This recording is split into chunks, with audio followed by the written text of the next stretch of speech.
Hey guys, this is James. This is Denny from TeaDB, and we're here with some guests. Once again, you guys want to introduce yourselves? I'm Glen from Crimson Lotus Tea. This is my wife. Hi, this is Lamu. And episode 27, got some beautiful raw pu'er today. Let's just get into it. So, what do we have going on? So this is a Puer from the Linchan Lanchang River Tea Industry Company LLC. Again, a really awesome, like super long Chinese factory name. Sometimes it's abbreviated in Chinese, just LCLC, Linchan Lanchang. Mm-hmm. They've been the company itself has been around for a while, but they're beer manufacturers, and so. Yeah. 8 years ago or so, somewhere around 2004, they decided that they wanted to get into Pu'erh Tea. They do a lot with tea manufacturing equipment as well. They've got a lot of really good facilities that they can use. So they're located fairly north for like the tea growing areas. Linchang is one of the more northerly tea areas, but they have like the oldest tea tree in the world. It's 3,200 years old. It's in this county, and it's used in production. I mean, it's very very rare. This is not from that. Yeah. But this is from the same mountain in the area, the White Warbler Old Tea Tree Mountain. Baiyingshan. Her pronunciation is much better than mine. And so like about 2004 they started making it. This is a 2008, and it's using their own recipe. Okay. A recipe that they came up with in 2007. These are first grade 1 leaves, so these are good, nice, big open leaves. I mean, you can see them there, smell them. And how does that kind of affect the flavor that we're going to be tasting? If you've had some leaves that are the higher grade numbers, like 5s and 6s and 7s and stuff like that, you can notice more camphor notes. A lot of times the lower numbers, they use Special level. yeah, they have the different levels, but a lot of times you can notice more like lotus flower flavors and stuff. I'm still learning a lot about that. It's a little bit floral and lighter, a little bit. Okay. Yeah. So you'll notice a lot. These ones here, you can actually if we pull the leaves out later, you can actually find some like buds attached to them too, which is always fun to see when you're doing that. Super cool. Yeah. Beautiful stuff. And interestingly, people, I don't think when they see a show like this or they go and experience a tea ceremony, it's this delicate, intimate, small cup, small everything, it seems like, for folks, and they don't realize that there's an enormous factory producing this stuff, especially with Pu'erh Tea, where it's really carefully, especially even red Pu'er, very carefully produced product, Yeah. So, yeah, a lot of time and effort goes into the manufacturing of these. yeah, cool. Okay, so we're gonna just do a quick heat up the teaware stuff here. And this stuff here smells really good before you even add water to it. So that's what I'm trying to do, just kind of like let the leaves get a little bit of the moisture from the cup and a little bit of the warmth. And I think it smells just like honey. There's a real sweetness to it. Very true. But it still has that nice, like, raw pu'er. Farm-like thing, yeah. Really great. Cool. And so, compared to other teas that you're going to drink, when do you guys traditionally drink something like this? I myself, I'm a huge Pu'er fan, so that's what I go to day to day. I haven't found a time or a place where I want to bring Sheng Pu'er into like my tasting. It's really good. I can't drink it every day. So, it's a very intense experience for me. And when I say experience, I truly mean experience. Not even just that it's a intense flavor or anything like that. Yeah. But literally that the actual experience of drinking this tea is extremely energizing. Yeah. Maybe even, I don't know, it's not to say manic, but Almost, yeah. Yeah, I mean, very. And I mean, if you don't use a ton of leaf and brew it up real light, it's just not very interesting either. So I feel like to do it right, you almost want that energizing, hyped up experience. Right. Yeah. No, there's some amazing things you can experience with. There you go. It's got a little bit more of that alfalfa Oh yeah, farm smell going Wow. through it. Berries in that sweetness though, definitely coming through. Really nice. And about what are we using as far as like leaf to water ratio? And, Well, let's see. So since I'm doing this in a Gaiwan, I've got a little higher leaf to water ratio. I really usually kind of eyeball it, honestly. So I think we were using a little bit, probably about 8 grams of leaf, and not as much water. I forget what this guy is here, so it only filled it up about to there. So I'm going to be doing these steeps like really short. It's a 2008. It's still like relatively young Right. as far as Shang Pu'er goes. So if we overbrew it, he really brings out some Nasty. it's just a bitterness which some Right. people like really love. I like Eat it. that You up do. just a second more. Yeah.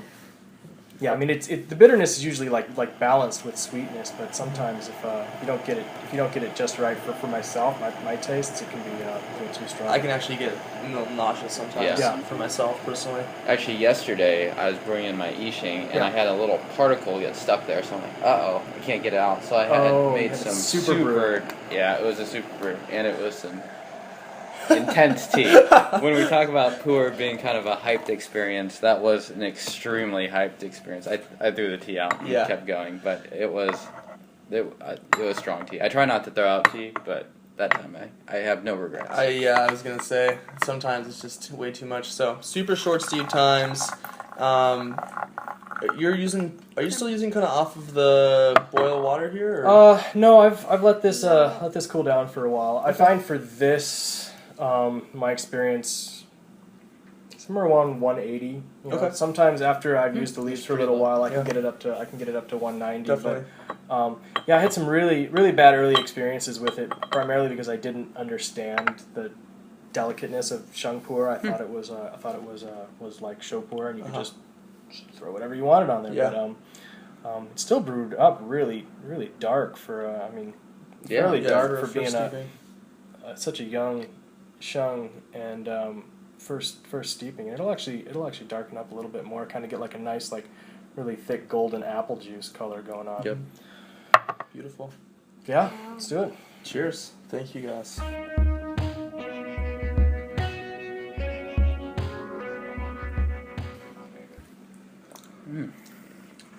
It is very it doesn't have a ton of bitterness that I'd usually associate Yeah. with Yang Shang. Yeah. It's pretty mellow, Yeah. pretty sweet, Yeah. Pretty sweet, yeah. very smooth. Actually, very very smooth for a Shang Pu'er. And definitely the sweetness. Yeah, Yeah. I mean, compared to the traditional flavors that I, was speaking earlier, I really usually associate raw Pu'er, especially younger raw Pu'er, with very minerally intense, Yeah. almost petroleum, gasoline flavors. Not in a bad way at all. Yeah. But just that that's kind of the flavor profile. And this is actually, it still has that like little bit of bite. You can But- tell it's a raw Pu'er. No doubt you can. But that being said, it's very sweet, almost a little bit floral. Yeah, a little bit. I mean, usually if you brew at those lower temperatures, you are going to bring out a little bit less bitterness and kind of bring out those sweet flavors, and I think that's kind of what you were shooting Yeah. for here. Yeah. Cool.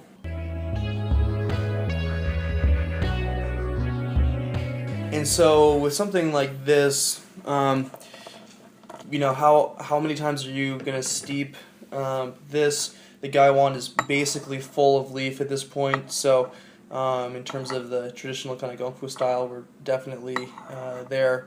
How often are you gonna? How many times will this steep? And These are really high quality leaves, and you can get a lot of steeps out of them. I've easily gotten 12 to 15 from these. I am doing them like short, and the temperature is pretty low, so that I can kind of like add some economy to the leaves. Yep. But that's just been my experience with it. It really likes a gentle approach. exactly, and you're not brewing it for economy's sake. You're brewing it for the taste sake, which coincidentally. Yeah.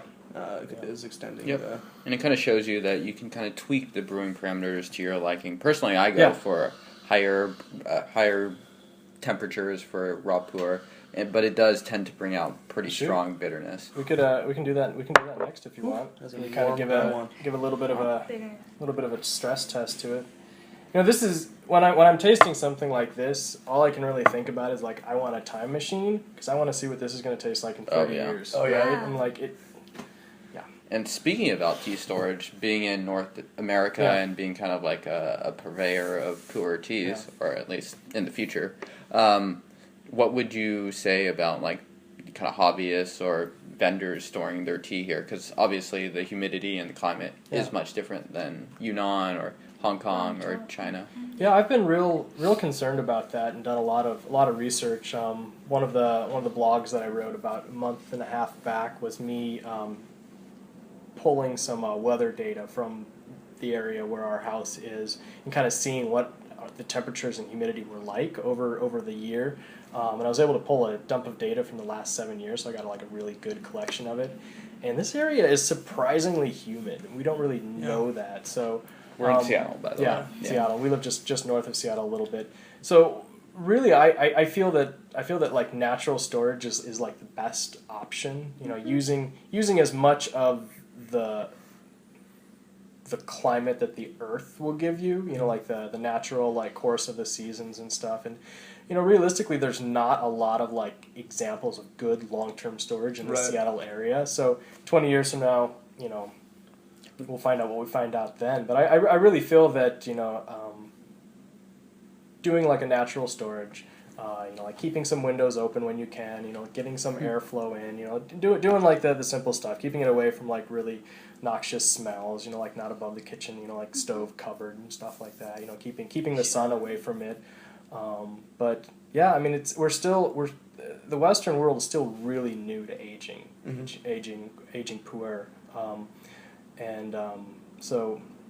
Time will tell. Right. So I do actually. I also have a couple little experiments. I built some little Puer humidors that I'm like making some little humidity control stuff. Mostly because I'm just curious myself about great. stuff. Yeah, and even in Asia, I mean, they haven't totally figured it out either. Yeah. They have all kinds of different storage schools, like dry storage, Hong Kong storage, and it's a crazy world out there. And I read an interview with a Hong Kong tea company or a tea purveyor who had been, you know, like successfully storing Puer for a long time, and they asked him how he did it, and he's like, well, I put it on the shelf, you know. So it's just like sometimes you just kind of like accidentally into it, you know. It just happens to be like everything's right for that, but then there's people who don't like it made that way. That's the other thing is like people, you know, you can find just as many people who like something stored one way as the other. So. Yep. Cool. Yeah. Let's drink this. Yeah. I'm dying here. This is beautiful. So it seemed like more of like that red, deep apple juice. Oh. Ooh. Hello. I'm okay. You good. Color and just a little bit more viscous too, but not as viscous as the ripe, probably related to the steep time. Yep. And the temperature as well. Yeah, there's a thickness there though. You can no feel doubt. it Actually, definitely. I was gonna say it has a nice doesn't mouthfeel. look, but actually, take that back. It definitely is. Really nice. Kind of getting it on the tip of my tongue a little bit. Definitely feeling the energy from this. Mm-hmm. Yeah, I get this like crazy thing that goes right up my forehead, moves around the top of my head. Yeah, I often get stuff behind my ears actually. But yeah, beautiful, very smooth. So great job brewing too. We can do a little hotter one. See what we can get out of it if you want. Sure, let's try. Get a little closer, a little Nice wider. little experiment live here on TeaDB. Yeah, I like it. You'll see variations. And so what are you guys' hopes and kind of what's the ideal way forward for you guys? My experience with Pu'erh Tea, like I explained in the last episode, was a really emotional experience. Like this is Pu'erh Tea was what I have been looking for my entire life, and I've never found it until now. What I really want is to be able to find people who are just like me. They don't know that they're Pu'erh Tea drinkers. They don't know that they're looking for Pu'erh Tea, but they are. If I can find those people and be able to present Pu'erh Tea to them, so. That's one of the biggest focuses of our company is education. We do a lot of tea tastings just at our house right now. Tea tastings with people who are not tea drinkers. Right. A lot of times they're really hesitant. They don't even really know if they want to come over for a tea drink. And I'm like, dude, you just got to try this. This is really amazing. And yeah, we had 4 guys over a couple weeks ago, and like the one guy's comment, like as soon as he tasted, he's like, I've never actually had tea in my life that I liked. He's like, and this is amazing. And so yeah, that's all I talked about all weekend long was like this Pu'erh tea tasting. Those are the types of people that I want to reach, and I want to be able to present Pu'erh to them in an easy, acceptable manner. So we've started these little Pu'erh starter sets. I mean, it has like everything you need. It's got like a table, like a tea inspection tray. It's got like cups. It's got a gaiwan. It's got a yi ching. It's got a nice like simple starter Meng Hai 7562, like a 2010. You know, like something to get started with. But really, it's like once you have all of the tools, like. That's like your car, like on the journey. Like you got it, like you can go wherever you want after that. But sometimes, like I've got like friends who like want to be on this like journey, and they want to like learn and explore what tea and what Pu'erh can offer, but they don't have any tools, like, and they don't even know where to get started. So that's kind of what we've been part of what we've been focusing on. Fantastic, you know, and it's great. It's exciting for us. I think I'll speak for both of us to have you guys here, just because. The more folks that hear about this stuff that we can reach and share this information with, the better. Yeah. And it's something that we love, something that we do on a daily basis. That, you know, you spoke about ritual last time, and I know for me the ritualistic aspect of tea has become really important in my life. It's like a really great kind of calming thing that I can do. Yeah, we have very few things that we treat as rituals in the West, and I mean we have like super quick, awesomely efficient Keurig like coffee machines. You just like throw a plastic thing in there and push a button and you get coffee. And we've lost a lot of the respect that we have for like where things come from and, you know, like the process. And yeah, it takes me a long time to like make tea in the morning, but like that's just what I do. That's my ritual. So. Yeah. Absolutely. So what do we got here? This is the third steeping? Yeah, a lot hotter, a lot longer, about 15 seconds. Probably we let it cool down a little bit, so probably close to 190, something like that.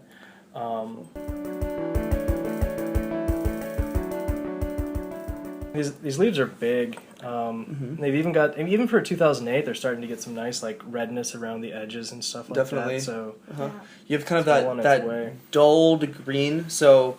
A raw is sometimes called a green puer. Yep. Just because it's going to be green leaves. And then, but you're seeing especially when it's really young, and then definitely, like Glenn was saying, it's going to get darker, and like you can see like reddish and purple around these leaves. We'll get some close-ups. Yeah, beautiful look. I actually really like your gaiwan, nice and sturdy, really warm too. Yeah. So probably good for Puer. Because it retains the heat. Exactly. Yeah. But yeah, let's give this a go. So we got kind of more of an experimental brew here. Yep. Strong smell. Yep. So theoretically, it should bring out a lot more bitterness and mouthfeel. This reminds me of definitely oversteeping Puer. Although actually, I have to say, this is not bad. It's not bad. Is good. Yeah. Again, I mean, I'm brewing this the way I like to brew it. So I generally give. I give Sheng Pu'er the benefit of the doubt that it needs to be treated nicely. Yeah. So I usually start with quicker steep times and lower temperatures, and then you can experiment. You know, that's totally. Really nice about Pu'er. Feel it out. You've got a good like 15 steeps out of this, so just like put one in there for 30 seconds and like at boiling, just see what it does. Yeah. Right. And there's no necessarily right or wrong way to how you do this. A lot of personal preference and stuff goes into brewing parameters. Definitely. Cool. Well, let's call it good there. Yeah. Yeah. So, how can folks learn more about you guys and what you're doing, and maybe pick up a starter Puer set? All of our information right now is on Facebook and Twitter. Crimson Lotus Tea. You can Google us and figure it out. We don't have a web store and stuff set up yet because we're going to be going to Yunnan for about 4 months next year, and so it'd be kind of hard to like get a whole website and store all set up and going, and then like be out of the country for 4 months. So we're definitely. We're going to be getting married there in March with her family. We got married here this year, and so we're going to have a traditional Tibetan wedding in Kunming, Yunnan, and then spend a couple months just traveling around to tea factories and exploring. And very exciting. We're going to be tracking everything in our blog, taking pictures, doing a lot of write-ups on that. We'll make sure to update the description information with all that stuff too. And if folks want to learn more about tea in general, James. Yeah, so you should come visit us at TeaDB.org. We don't have a ton of information about Puer on the site. Hopefully this will kind of help to move in that direction. But we've been releasing a lot of articles on like Taiwanese oolongs and that sort of thing. So please check us out as well. And thanks so much, guys, for having us on. Thanks for and inviting us. we'll call it good. Cheers, guys. Take care. See ya.